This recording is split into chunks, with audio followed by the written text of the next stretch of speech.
Nous bénissons l'Éternel des armées, lui qui a permis, bien-aimés dans le Seigneur, que nous soyons connectés encore sur notre temps de prière. Que Dieu vous bénisse de partout où nous suivez et que la paix d'Adonai soit dans vos vies et dans vos maisons et que Dieu puisse vous bénir. Bien-aimés dans le Seigneur, nous bénissons Dieu, lui qui avait permis que nous puissions commencer cet enseignement depuis lundi.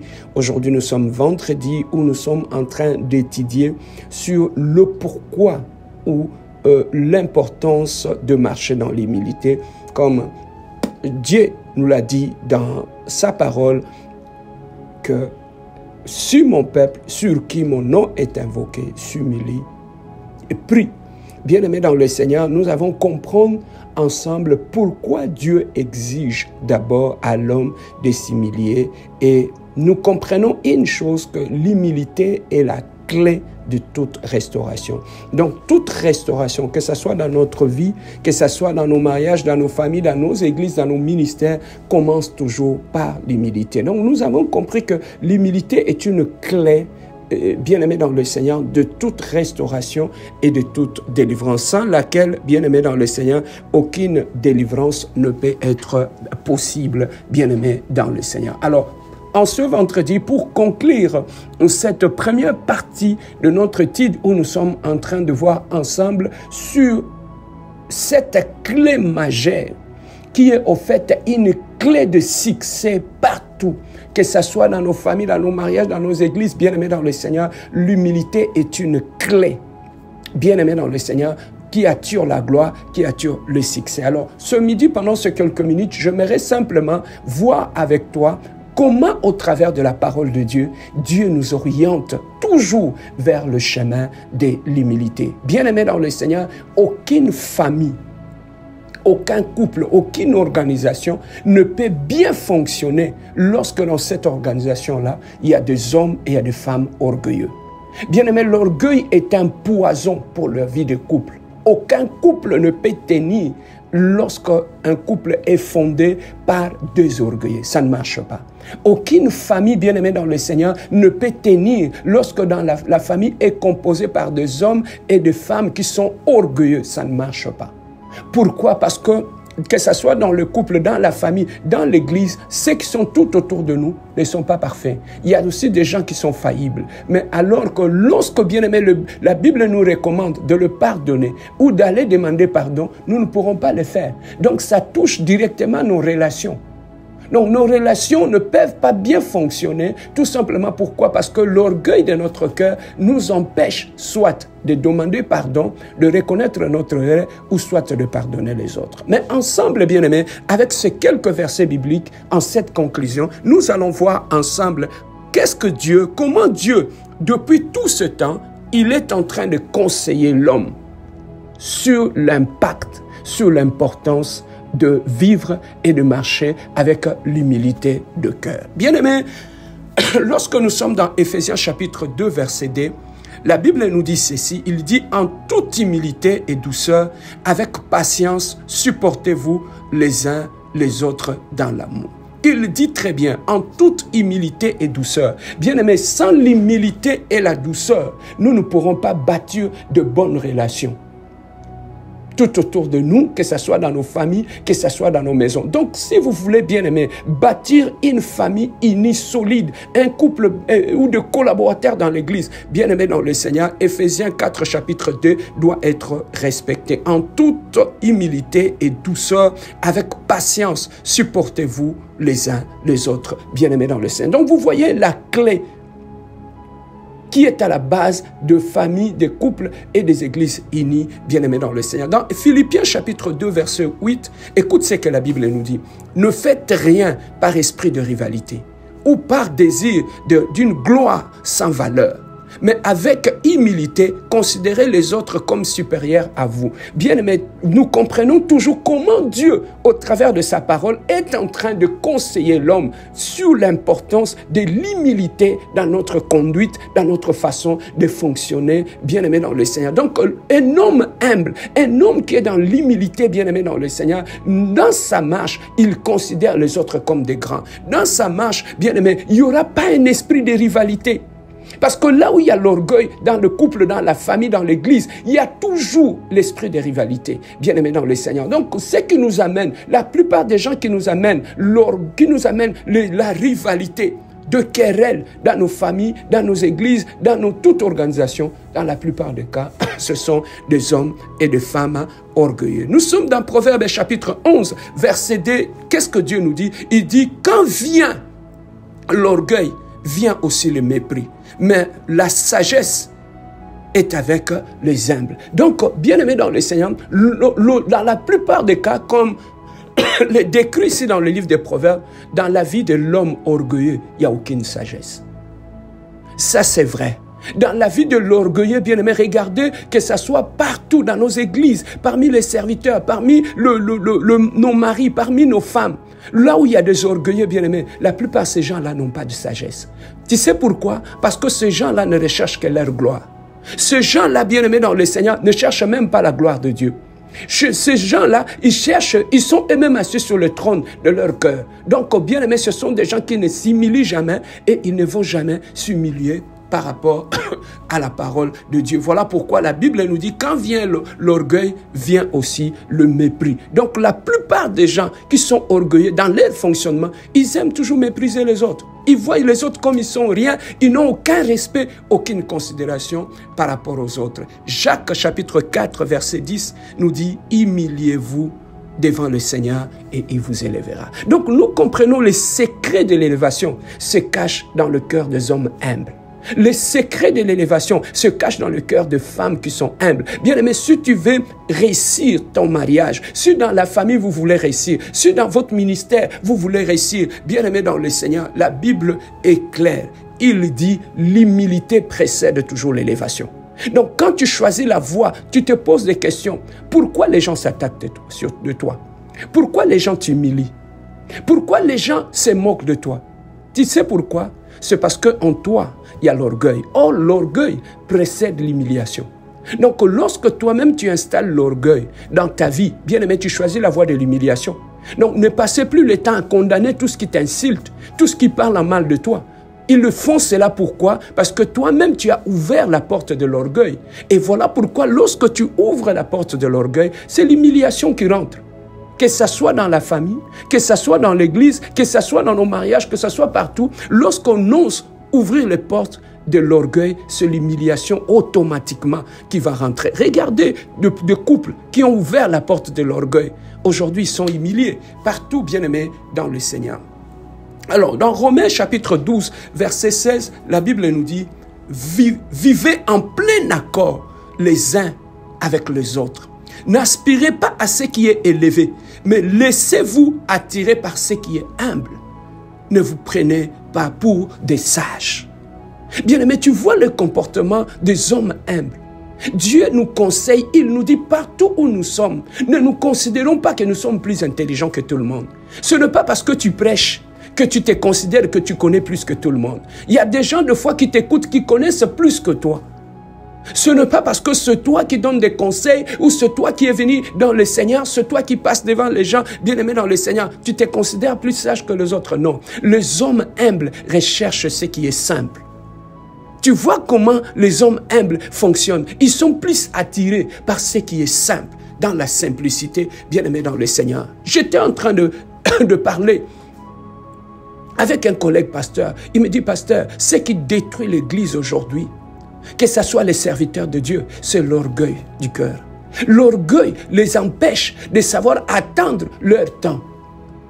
L'orgueil les empêche, bien-aimés, de savoir s'asseoir au pied de leur pasteur. L'orgueil les empêche de rester dans une même église. L'orgueil fait en sorte que quand il maîtrise 2 ou 3 versets, c'est fini. Il n'a plus besoin d'un père spirituel. Il n'a plus besoin de l'humilité. C'est ça parmi ce qui détruit nos églises aujourd'hui. Entre autres, bien-aimés dans le Seigneur, il y a l'orgueil. Colossiens chapitre 3, verset 12, nous dit ceci. Ainsi donc, en tant qu'être choisi par Dieu, saint et bien-aimé, revêtez-vous des sentiments de compassion. Alléluia. De bonté, d'humilité, de douceur et de patience. Bien-aimé, tu vois la qualité. Lorsque tu épouses un mari qui est humble, tu es béni. Pourquoi? Parce que dans ce mari-là, tu trouveras en lui les sentiments de compassion, les sentiments de bonté. Tu trouveras l'humilité en lui. Tu trouveras la douceur et la patience dans ces maris-là. Tu vois l'importance, bien-aimé dans le Seigneur, d'épouser un homme que Dieu est passé par le brisement. Et c'est pareil aussi pour les femmes. Bien-aimé, quand tu épouses une femme qui est passée à l'école du brisement de l'Éternel, dans la vie de cette femme, on trouve la compassion, on trouve la bonté, on trouve l'humilité, on trouve la douceur et on trouve la patience. Je suis simplement, au travers des Écritures, de te montrer comment la Bible donne de la valeur à l'humilité. Comment la Bible valorise l'humilité, bien-aimé dans le Seigneur. Dans Proverbe 29, 23, la Bible nous dit ceci. L'orgueil d'un homme le conduira à l'humiliation, mais celui qui est humble d'esprit obtient la gloire. Donc ce sont les conseils, bien-aimés, c'est sage, est en train de nous donner, nous en tant qu'enfants de Dieu, que l'orgueil de l'homme conduit toujours à l'humiliation. Bien-aimé, cet enseignement m'a permis de comprendre pourquoi beaucoup de gens aujourd'hui, ils marchent avec Dieu, ils servent Dieu, ils font tout dans l'église. Mais pourquoi dans leur vie, il n'y a que des humiliations, il n'y a que des insultes. Partout où ils vont, il va dans les mariages, il est humilié. Il va servir Dieu, il est humilié. Partout où il va, l'humiliation les accompagne. J'ai compris une chose, bien-aimé dans le Seigneur. La Bible nous dit dans Proverbe 29, 23, que l'orgueil d'un homme les conduira dans l'humiliation. Voilà pourquoi, bien-aimé, c'est que tu es en train de traverser. Beaucoup de situations où tu te poses des questions. Pourquoi moi les gens me font toujours du mal? Pourquoi j'ai toujours les gens? Pourquoi l'humiliation est toujours attachée à tout ce que je fais? Je commence les fiançailles. L'humiliation est toujours là. Bien-aimé, parmi les causes, la Bible nous dit l'orgueil d'un homme les conduira dans l'humiliation. Lorsque dans ton orgueil, tu veux épouser une femme pour prouver les autres que c'est toi qui es capable d'épouser une bonne femme. Bien aimé, beaucoup des hommes se sont retrouvés humiliés dans la ville. Pourquoi? Parce que le mobile avec lequel ils se marient n'est pas noble. Voilà pourquoi ce mariage-là, cette relation a fini dans l'humiliation. Bien aimé dans le Seigneur. Alors, Proverbe 22, chapitre 4 nous dit le fruit de l'humilité, de la crainte de l'Éternel, c'est la richesse, la gloire et la vie éternelle. Bien aimé dans le Seigneur, l'humilité c'est comme un arbre que tu dois planter dans ta vie, l'arroser chaque jour. Et lorsque tu plantes cet arbre-là, tout arbre que tu arroses, que tu as planté dans ta vie, dans ton mariage, dans votre famille, dans votre église, va produire le fruit. Alors, la Bible nous dit le fruit de l'humilité, de la crainte de l'Éternel, c'est la richesse.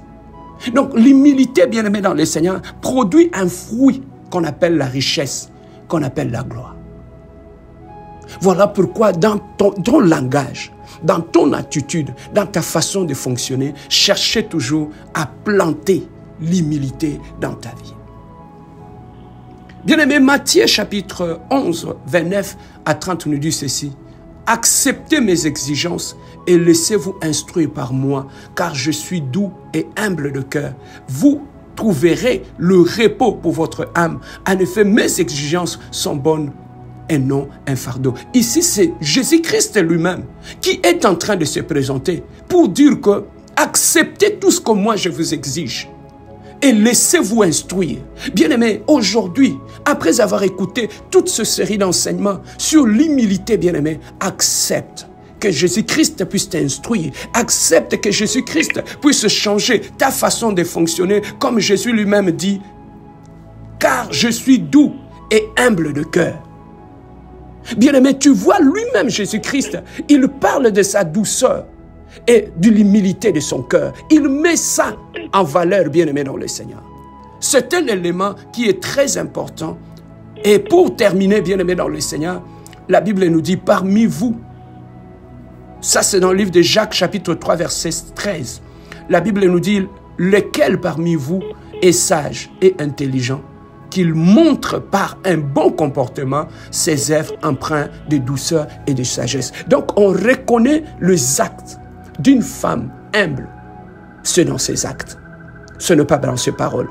Donc la Bible elle-même, elle nous dit, bien-aimés dans le Seigneur, lequel parmi vous est sage et intelligent, qu'il montre par un bon comportement ses œuvres empreintes de douceur et de sagesse. Bien-aimés, dans la vie de celui qui est sage, dans la famille, dans la vie de celui qui est sage, dans le mariage. Donc un mari, une femme sage, on les reconnaît comment? On les reconnaît aussi, bien-aimés dans le Seigneur, dans ses œuvres. Ses œuvres sont accompagnées de douceur. Ses œuvres sont accompagnées de la sagesse. Bien-aimés, dites-moi, là où l'homme se comporte dans la douceur, dans la sagesse, est-ce qu'il y aura des problèmes? Dans un couple où l'homme et la femme décident de se comporter dans la douceur et dans la sagesse, est-ce qu'il y aura des problèmes dans la famille et dans l'église? Nous comprenons que, bien-aimés, l'orgueil, c'est quelque chose de très dangereux. Enfin, Proverbe 18:12 nous dit, « Avant la ruine, le cœur de l'homme se montre fier, mais avant la gloire se trouve l'humilité. » Donc, bien-aimés, parmi les signes dans la vie de tout celui qui va échouer dans sa vie, dans son ministère, dans son mariage, dans ce qu'il est en train de faire, on vous remarque toujours, bien-aimés dans le Seigneur, l'orgueil dans le cœur. L'orgueil, bien-aimés, l'orgueil nous prépare à l'échec. L'orgueil nous prépare à la chute. Voilà, bien-aimés dans le Seigneur, comment Jésus-Christ lui-même, bien-aimé dans le Seigneur, est en train de faire l'apologie de l'humilité dans notre vie en tant qu'enfant de Dieu. Bien-aimés, l'humilité précède la délivrance. Voilà pourquoi Jésus-Christ dira dans sa parole, « Humiliez-vous sous la main puissante de Dieu et il vous élèvera au temps opportun. » Bien-aimé, le temps est arrivé pour que tu puisses toi-même t'humilier sous la main de l'Éternel. Donc, s'humilier sous la main de l'Éternel, ça veut dire que tout ce que tu as, tout ce que tu connais, tu le mets de côté pour laisser que seule la parole de Dieu, bien-aimé dans le Seigneur, puisse monter et puisse aller plus loin. Enfin, pour finir, bien-aimé dans le Seigneur, Dieu dit dans sa parole, « Je connais le projet que j'ai formulé pour vous. » Le projet de bonheur et de paix, afin de vous donner un avenir et le meilleur. Bien-aimé dans le Seigneur, pour fonctionner dans le plan de Dieu, je te donne ces secrets avant de finir. N'oublie pas ça. Souviens-toi toujours de ces secrets. Celui qui connaît le plan de ta vie, c'est Dieu, ce n'est pas toi. Alors, pour bien vivre le plan de Dieu et fonctionner dans le plan de Dieu, Dieu te demande une chose. Il te demande l'humilité. Tu sais pourquoi il te demande l'humilité? Parce que ce que Dieu va accomplir dans ta vie, ça va dépendre du temps de Dieu. Ça va dépendre de circonstances que Dieu va créer dans ta vie pour accomplir son plan dans ta vie. Alors, bien-aimé, un orgueilleux, il fait les choses selon ses pensées. Il n'obéit même pas à ce que la parole de Dieu dit. Voilà pourquoi il est difficile pour un orgueilleux de demeurer dans le plan de Dieu. Parce que lui-même, il a son plan à lui. Un orgueilleux bien-aimé, il n'a pas la patience. Même quand tu lui dis, assois-toi, reste là, attends le temps de Dieu, il ne sera pas patient. Pourquoi? Parce que ça brûle dans son cœur. Il a des choses à prouver aux gens. Que celui le meilleur, celui le grand. Voilà pourquoi un homme orgueilleux, bien-aimé, il est difficile pour lui d'attendre. Il est difficile pour un orgueilleux d'être un Habakkuk. Parce que la Bible nous dit, l'Habakkuk, c'est ceux qui sont fidèles au poste, qui attendent le temps de Dieu. Bien-aimé, un orgueilleux ne peut pas rester à son poste. Il a toujours envie que lui soit au premier plan, qu'à l'église, pourquoi on laisse les autres prêcher? Il faut que celui soit là. Donc un orgueilleux dans sa tête, il se met toujours à la place des autres. Donc lui-même, il a déjà choisi son trône dans l'église. Et il vous exige que moi, ma place, c'est là. Je dois prêcher, je dois faire ceci, je dois faire cela. Ce n'est pas tel frère qui doit être là, ce n'est pas telle sœur qui doit être là, c'est moi qui va être là. Bien-aimé dans le Seigneur. Voilà pourquoi les orgueilleux, il est difficile pour qu'ils puissent être élevés au milieu des gens. Pourquoi? Parce que l'orgueilleux lui-même, il a un plan de sa vie. Il a un plan où il recherche la gloire. Mais bien aimé dans le Seigneur, voilà pourquoi il est difficile pour eux de bâtir et de voir la main de Dieu dans le plan de Dieu. Bien aimé dans le Seigneur, nous comprenons la place de l'humilité dans la vie de tout un enfant de Dieu. Il est très important. Mais qu'est-ce qui peut nous pousser avoir du mal à vivre dans l'humilité. Bien-aimés dans le Seigneur, dans la plupart des cas, c'est une mauvaise éducation. La plupart des hommes et des femmes orgueilleux, tu vas trouver que ce sont des gens qui ont eu des problèmes dans leur éducation. Ils ont été très mal éduqués. Voilà pourquoi pour eux, c'est fait celle de s'humilier, de respecter les autres. Pour eux, bien-aimés, c'est une faiblesse. Pourquoi? Parce que dans leur éducation, on ne les a pas montré la place de l'éducation. Voilà pourquoi Jésus nous dit, quand tu es en face des gens, considère-toi toujours petit par rapport à tout le monde. Or, un orgueilleux ne peut pas le faire. Donc, parmi les choses qui font que beaucoup d'hommes et de femmes ont du mal à vivre et à marcher dans l'humilité, ils ont été mal éduqués. Et à part l'éducation, bien-aimée dans le Seigneur, c'est aussi des gens qui, dans leur vie, ils ont été rejetés. Ils ont été mis de côté. Ils ont grandi chez des marâtres qui les ont humiliés. Ce sont des gens qui n'ont jamais été considérés dans la vie. Voilà pourquoi ces gens-là, pour se sentir bien et à l'aise, ils doivent écraser les autres, se sentir supérieurs aux autres. Donc pour lui, il n'attend pas que Dieu puisse l'élever. Donc lui-même, il s'élève. Pourquoi dans son cœur, il souffre, bien-aimé. La plupart des orgueilleux que tu vois dans nos familles, dans nos églises, ce sont des gens qui souffrent en eux. Donc il faut qu'il prouve que c'est celui qui s'habille mieux que les autres. Il faut qu'il prouve que c'est celui qui a une belle voiture. Il faut qu'il prouve que c'est celui qui sait bien cuisiner. Il faut qu'il prouve que c'est celui, le moi. Ça c'est la souffrance. Bien aimé, c'est la souffrance intérieure. Mais un homme humble, qui connaît qui il est, qui connaît sa valeur, il ne parle pas. Il ne dit rien. Il attend que Dieu lui-même puisse l'élever au temps opportun. Bien-aimé dans le Seigneur, et à la fin, qu'est-ce qui peut produire l'orgueil dans la vie de l'homme? C'est la sorcellerie. Un homme ou une femme qui est dans la sorcellerie, elle est peut-être une reine dans le monde des ténèbres. Il est peut-être un roi dans le monde des ténèbres, dans la maison de son père. Il a été envoûté. Il est dans l'envoûtement, dans la malédiction. Tu vas trouver que le diable implante ces choses dans la vie de ces gens pour les amener à l'échec. Donc, une personne qui a l'orgueil en lui, ça peut être la sorcellerie parce que c'est qu'il est la nuit. Il pense que le jour, il est comme ça aussi. Il est une reine de son village dans la sorcellerie. Tu vas trouver que le jour, il sera orgueilleux. Un enfant qui est sorcier, tu vas trouver que le jour, il aura un langage orgueilleux, un enfant. Pourquoi? Parce que c'est la sorcellerie. Un mari qui est sorcier, qui a la sorcellerie dans son sang depuis la maison de son père, tu vas trouver que ces gens-là, c'est la sorcellerie qui est dans leur sang, qui les font croire qu'il est au-dessus de tout le monde. Bien-aimés dans le Seigneur, donc parmi les orgueilleux, l'orgueil, c'est aussi parmi les signes de la sorcellerie inconsciente. Donc beaucoup de gens, quand ils viennent à l'église, il faut que lui soit au-dessus de tout le monde. Quand il est dans son mariage, il faut qu'il écrase son mari, que lui soit le chef de la famille. Parce que c'est lui qui amène la sorcellerie dans l'église ou dans la famille. Donc il se sent supérieur. Voilà pourquoi dans nos églises, ce sont les sorciers qui occupent les places de prédicateurs, de ceci ou de cela. Pourquoi? Parce qu'ils ont un travail à faire.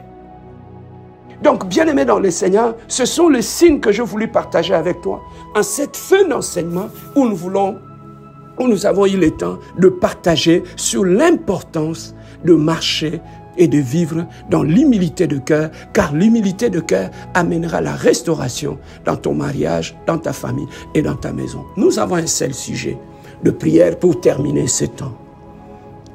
Bien-aimés, j'aimerais que nous puissions prier ensemble, que Dieu nous épargne de ces pièges qui a fait tomber beaucoup d'hommes, qui a fait tomber beaucoup de femmes, qui a détruit beaucoup de plans de Dieu dans la vie des gens. Le chemin de l'orgueil. Bien-aimé, tu vas faire cette prière avec moi. Demander à Dieu que Dieu ne puisse pas permettre que tu puisses sortir de ta vie d'humilité pour occuper la vie de l'orgueil. Que l'orgueil ne rattrape pas ton cœur. Bien-aimé, je t'en supplie, fais cette prière avec moi. Demande à Dieu, Seigneur, que l'orgueil, même si j'ai des millions dans ces pays, même si tu me donnes de voitures, même si tu me donnes des maisons, Seigneur, que mon cœur soit toujours humble devant toi. Bien-aimé dans le Seigneur, fais cette prière-là. Ça va t'ouvrir des portes. Il y a des bénédictions que Dieu refuse de nous donner parce qu'il voit les semences de l'orgueil en nous. Ça empêche que Dieu puisse nous élever. Pourquoi? Parce que ça va nous détruire. Mais demande à Dieu, Seigneur, épargne-moi de tout orgueil. de tout orgueil dans mon mariage, dans ma vie, devant ma belle famille, devant ma maison. Élève la voix avec moi. Prions notre Dieu. Alléluia. Éternel, le Dieu glorieux, tendre Père, toi qui es le Dieu glorieux. Seigneur, pendant toute la semaine, tu m'as parlé. Tu m'as instruit, mon Dieu, mon roi, sur la place de l'humilité, Seigneur, dans ma vie. Seigneur, j'ai écouté ta parole.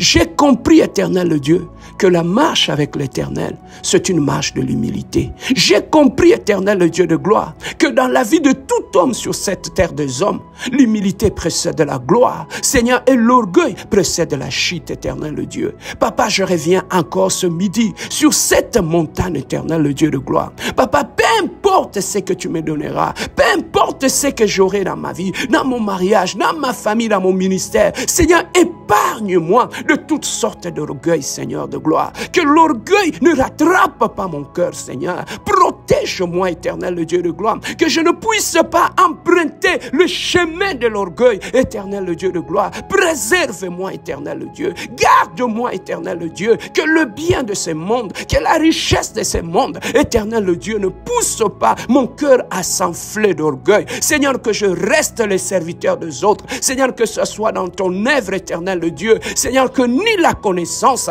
que ni les dons, ni les capacités spirituelles, Seigneur, ne puissent monter l'orgueil dans mon cœur, Seigneur. Je reste toujours le serviteur de tout le monde. Que je reste celui qui lave le pied de tes disciples comme tu l'avais fait, Seigneur. Que l'orgueil, Seigneur, que je ne tombe pas dans la voie de l'orgueil, Seigneur de gloire, Papa. Dans mon mariage, je suis en train de prier, Seigneur, que je sois toujours ce mari plein de compassion, d'amour, de simplicité et d'humilité, Seigneur. En tant que mari dans mon mariage, Seigneur, que je ne sois pas rempli d'orgueil, que l'orgueil ne rattrape pas mon cœur dans mon mariage, éternel le Dieu de gloire. Seigneur, je prie pour ma famille, éternel le Dieu de gloire dans ma famille. Seigneur, peu importe qui je suis, Seigneur, que je reste le frère humble, éternel le Dieu, pour mes frères et mes sœurs, éternel le Dieu, que l'orgueil ne me repousse pas, Seigneur, à troubler ma famille, à troubler la maison de mon père, la maison de ma mère, éternel le Dieu, que dans mes lèvres, Seigneur, mets le parole d'humilité, de sagesse,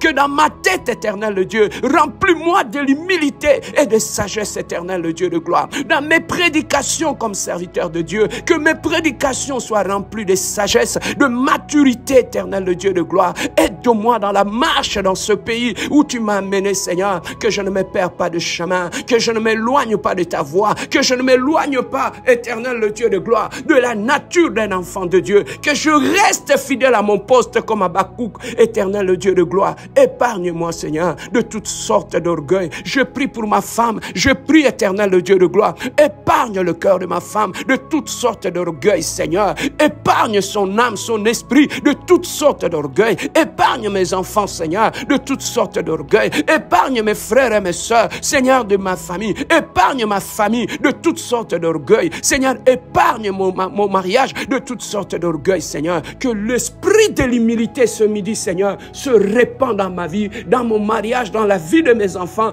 Que ça se répand dans mon église, éternel Dieu. Souffle encore ce midi le vent de l'humilité, Seigneur, dans mon église. Souffle encore, éternel Dieu, parmi les ouvriers de notre église. Remplis-les de l'esprit de maturité et de sagesse, Seigneur. Répands l'esprit d'humilité parmi nos servantes et nos serviteurs dans l'église, éternel Dieu de gloire. Merci, mon Dieu, mon roi, parce que tu m'as amené à l'école de l'humilité pendant toute la semaine, Seigneur. Tu m'as instruit, tu m'as enseigné, Seigneur. Merci, éternel Dieu, parce que j'ai compris la valeur de l'humilité, Seigneur, comme l'humilité précède la restauration, Seigneur. Merci, éternel Dieu, pour l'humilité du cœur, l'humilité dans ma vie, pour cette intelligence et sagesse. L'honneur, la puissance et la gloire te soient rendus pour l'éternité en éternité. Alléluia. Laissez-moi prier pour toi.